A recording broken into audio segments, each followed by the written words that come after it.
Пазарот на пикапи во Америка повеќе нема да биде ист. Првиот електричен Хамер се симна од производните ленти во фабриката на General Motors, која лично председателот Џо Бајден ја пушти во работа.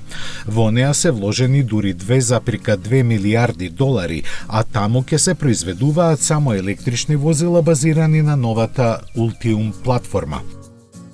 Како прв од најавените повеќе различни модели, Хамер ќе ги поведе во освојување на купувачите со своите енормни 1000 конски сили, кои неговата тежина од 4 тони до 100 км на час ќе ја забрзаат за 3 секунди.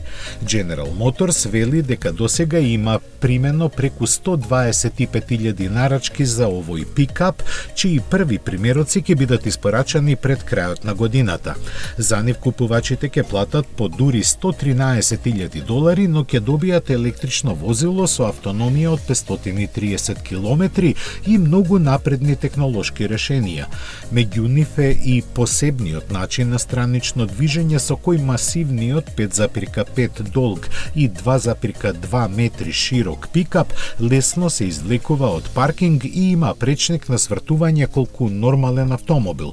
Во иднина се очекуваат и попристапни варијанти, а интерес за него изрази американската војска.